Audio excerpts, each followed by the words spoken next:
So for some of you, the month of May is going to be about really manifesting what you want, because where you are is the Nine of Crystals, which is a very secure place to be. She indicates being, in a woman in her power. She's living a really good life.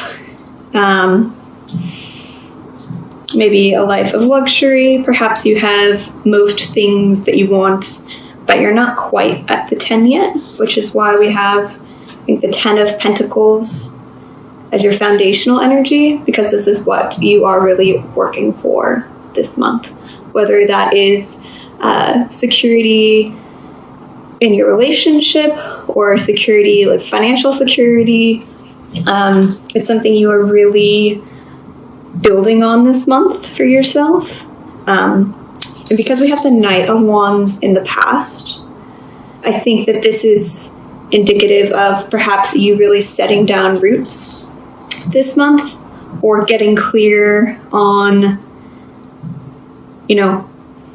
where you do want to set up roots. Because the Knight of Wands is a little bit of a flighty energy. It can also be one of the travel cards. So perhaps in your past you've been moving around a lot, or you haven't really figured out where your place in the world is or where you want it to be.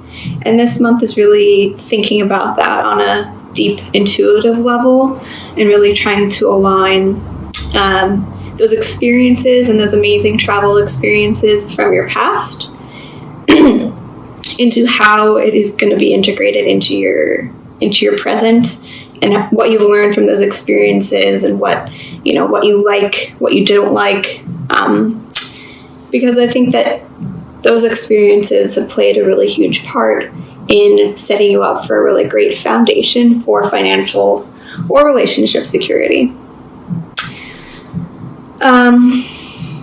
And in the present, we have the Queen of Cups, and in the future, we have the Moon. These are both water sign energies. Can also be just more about like your intuition. The Moon and the Queen of Cups are quite closely linked.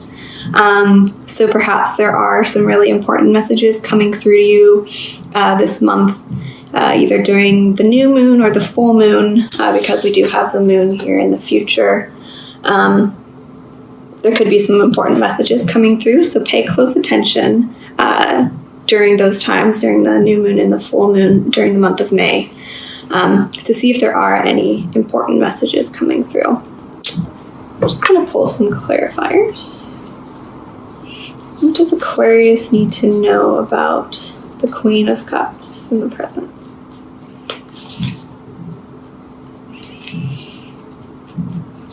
What does Aquarius need to know about the Queen of Cups in the present? The Knight of Swords. So the Knight of Swords is a little bit more of an aggressive energy. So I think given the Queen of Cups and the Knight of Swords, you could be entering the month of May feeling a little bit conflicted internally. Or this could be an air sign. Perhaps you are embodying the Queen of Cups energy, which is very gentle, intuitive, open to receiving, very loving, very kind. And the Knight of Swords is kind of, let's get things done, a little bit brazen, can be a little bit impulsive as well. So if someone is coming to you in that kind of way and it's really putting you off, just kind of, observe that energy, or communicate to them that, their approach isn't really working for you. Because there are two knights here, you could also be deciding between two different partners, an air sign or a fire sign. You could be having two suitors, The Queen of Cups is also she's known as the more beautiful court card. So perhaps you are really stepping into your own feminine energy this month, especially with the Nine of Crystals and the Queen of Cups, and that is attracting new partners or new potential partners. So clarify for the moon in the future for Aquarius. What does Aquarius need to know about the moon?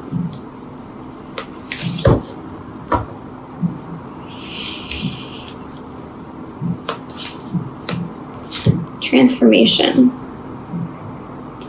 So I think towards the end of May, maybe the middle of May or towards the end of May, you could be undergoing perhaps a psychic or spiritual transformation, or perhaps you are thinking about, relocating somewhere, or just really making a huge change in your life. I think that this month in May, the lunar energies are going to be very important to you,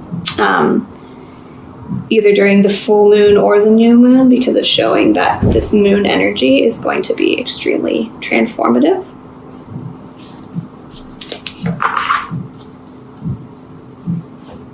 Just going to pull a clarifier for the Ten of Crystals. What does Aquarius need to know about Ten of Crystals as a foundational energy? The Star. So the Star is also ruled by the sign of Aquarius. So I think it's also symbolic of healing and renewal and hope. It's also one of the wish cards of the tarot. So perhaps this month, you're really laying the foundation in your mind about what it is you want to manifest financially or within a stable relationship. The Ten of Pentacles can be about, achieving financial abundance and security, but it can also be achieving abundance and security within your relationship. So with the Star energy here, I think it's really important to kind of keep your eye on the prize and don't lose hope, don't lose faith. So if you are struggling financially or you are struggling within a personal relationship, to kind of take things to that next level, really focus on being hopeful, integrating really positive thoughts into your mind, just really focus on the positives about your financial or relationship situation. You do have the moon and the star here. So I would say just listen to your intuition a lot this month. You may be going through some transformation, some personal transformation or transformation in your love life. So just observe what that means for you. So what shamanic healing card do you have for sign of Aquarius for May 2018?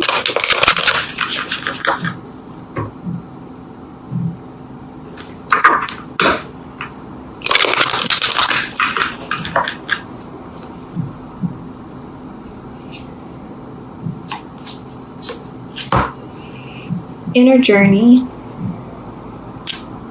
So perhaps this May you are really going to be going on an inner journey, a transformative inner journey. This could be related to travel. You could be doing some travel this month that's going to be really beneficial for you and your own personal growth.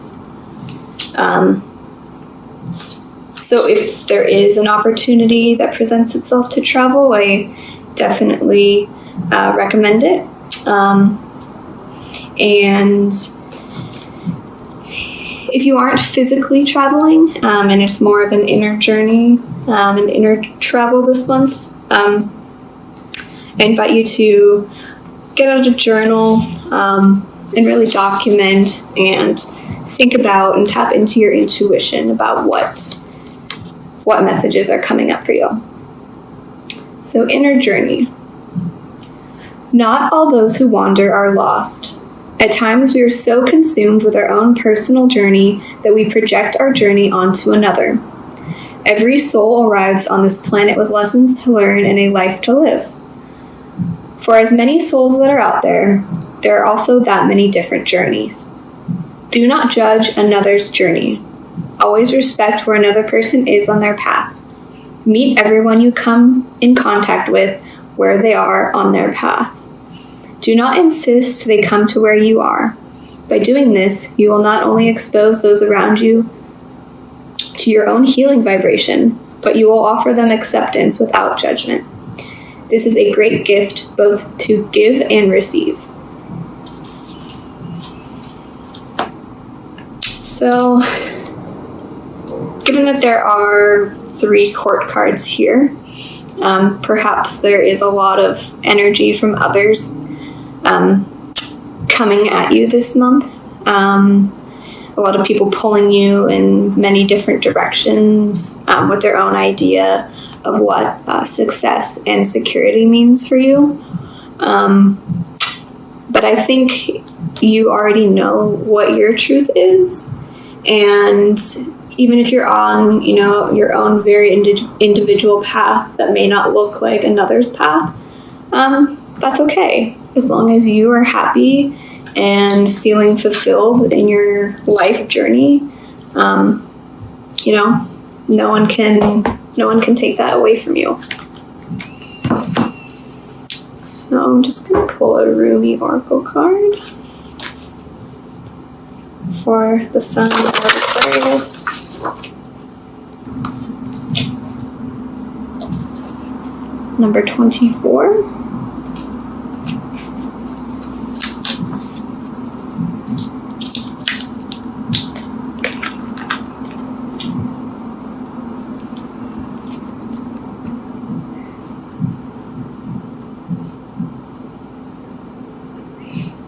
Your divine grace clothes me in robes of sky blue and blood red. As a shimmering galaxy of compassion within the field of which no being is excluded, the darkness of night is illuminated, and all creatures are bathed in a fine golden hue of your presence. There is only beauty beheld now, for there is nothing that not of your artistry, your divine hand, and generous with its grace. Is it difficult to see your magnificence? Without a mirror the size of a galaxy, how could you possibly witness all that you are? You must catch glimpses of your truth now and then, but if you could see yourself as how I see you in all your glorious fullness of being. You are swathed in robes of grace, so light and freeing that they do not weigh you down, yet so luscious and full that you cannot help to stir the movement of your creation as you stepped this way and that. You might live life rather differently, should you realize that you are not worthy of grace, but actually dripping with it, saturated with divine presence, so rich it leaks out of you and causes sunlight to pool at your holy feet. Yes, you are resplendent with holiness and sanctity.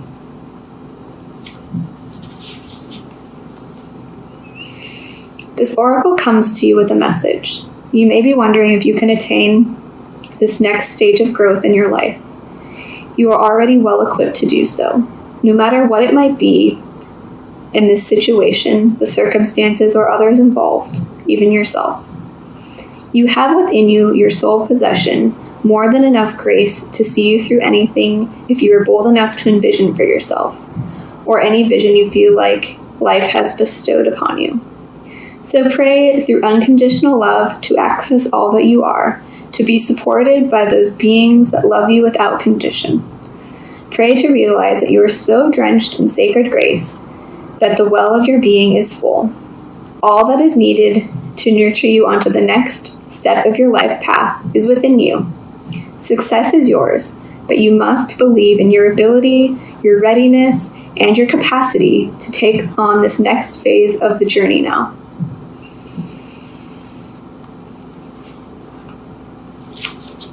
So, I think this May, just based on the tarot reading,